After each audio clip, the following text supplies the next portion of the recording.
movie ever sold and was just completely unavailable. Last January, I got called by Paramount again to possibly come meet with them about the Katy Perry film, at which time we were finishing both Mansom and Comic-Con Episode 4, and I was like, there's no way I can add a third movie to this or I'd go nuts. So then in June, after we delivered both those films, and the studio called and said, have you ever heard of this band? I was like, of course I have, and I jumped at the chance to throw my hat in the ring. How different is it doing this type of documentary versus what you've done in the past? Well, I mean, with a film like this, it's great. One, I've got 5 infinitely more handsome guys to put on camera than this, which I think is a real help. You know, with a movie like this, there's so many differences. I think one of the biggest ones is that there's this massive fan base that's already supportive of the project from the beginning, which is incredible. To already have that, you know, behind a movie is fantastic. To have the support of a studio is wonderful, and to have a great story. I mean, what I love about these guys is it is a great story that they have, that they were just these 5 ordinary guys who went to audition for a talent show 3 years ago and never came home and became one of the biggest bands in the world. Like, that's remarkable. Yeah. Can you talk a little bit about the perspective of putting the moms and the parents and that family aspect? Yeah, I mean, it was really important for me from the beginning to put the families in there. Being someone who my family was such an important impact on who I am and who I became as an adult, you can see that in these guys. Like, part of the reason why they are so humble and they are so grounded, and I think they have such a good outlook, is because of where they came from. You know, they come from good stock, as my mom would say.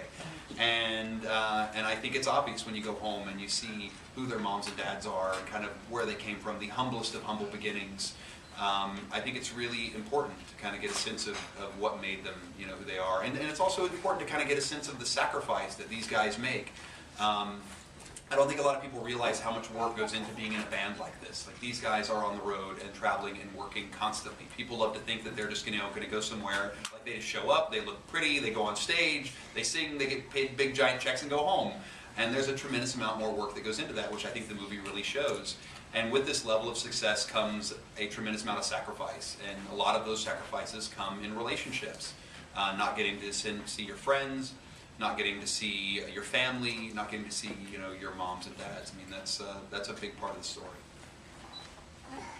So kind of what prep did you do for the film, like with the guys, kind of getting to know their personality before you were set to direct someone that you only saw on TV, essentially? Sure. You know, I spent a bunch of time with them. We had quite a few conversations talking about what they thought the movie would be like, or what they thought the film should represent about them. The biggest one being that they wanted to make sure that fans and non-fans got a sense to kind of see what it was really like to be them. And that's what I said when I talked to them. I said the most important thing for me with this movie is access. I said there has to be a real trust between us. You know, you have to trust me to come in and tell the best story possible, and I have to trust in you to give me that access. And what the film does, I mean, it's an incredibly intimate portrait. You know, I feel like you get closer to them in this film than any of the concert films that I've seen before. That you get a real sense of who they are and into these intimate moments with them that you normally wouldn't get. So it was through conversations with them where we talked about where it should go and what we wanted the film to kind of truly represent. What were the biggest low points and high points during film production? I think the biggest, you know, it's a long road, and you even start to feel that. Like, I was away shooting for about 7-8 weeks straight before I went back home and got to see my kid, you know, for the first time. He was 6. You know, so there's low points of, you know, so you do get a sense, you do get a sense of not getting to see your own family, you know, when you're even on the road with them, because it's not just the boys, it's everybody else. So I think for them, you know, the loneliness of being gone for so long and not getting to have that interaction is a real low point. And then the high points, you know, I think for them, and I think is really represented in the film, is when they did their first stadium show in Mexico City, which was electric. It was one of the most incredible experiences I've ever had in getting to shoot, which felt so special. You know, from the minute we got to Mexico City, where there were like 4,000 or 5,000 fans camped outside of the hotel for 5 days straight, to the concert where they played to 70,000+ people. You know, that was a special moment for them, and such a level of accomplishment to kind of see how far they've come in about 2.5 years. You know, it was an amazing thing to see. Yeah. Was there anything that really surprised you about them? Like, did you go in with any preconceived notions on how they were going to be, you know, typical boy band, or just anything that? I think the biggest thing for me is the most surprising and great thing is how completely normal they are. Yeah. That in the midst of all of this insanity and the craziness that they have had happen in the last, you know, 3 years of their life, the fact that they have stayed so grounded and so normal is remarkable. And I attribute that to their families. I think the fact that where they came from, has given them a tremendous sense of humility. But I also think it's having each other. They're not solo artists. They're not having to go down this road alone. So each guy has 4 other guys that are in this group that is there to keep them in check. That's there to like knock them down a peg if they start getting too big for their britches. And there's somebody else there to vent to. These guys know what it's like to be in this band, so they know what it's like to deal with the strain, the stress, the pressure.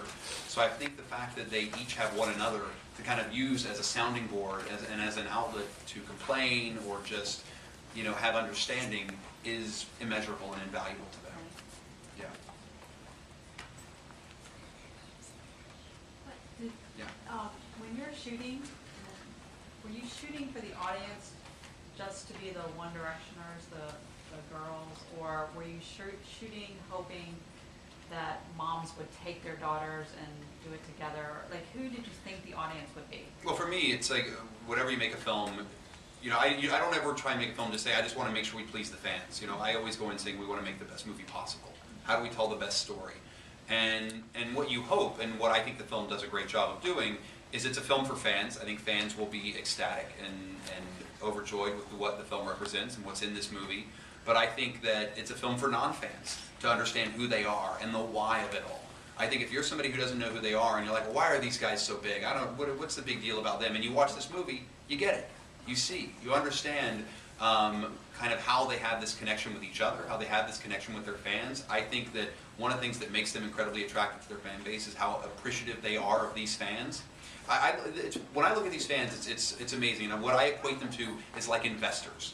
I don't even equate them like fans. I look at them much more like they're investors. And they have invested in this company like you and I would invest in Apple.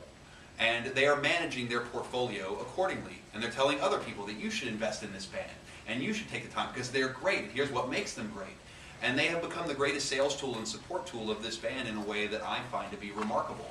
They're the first band that's kind of been exploded out of social media in this way ever.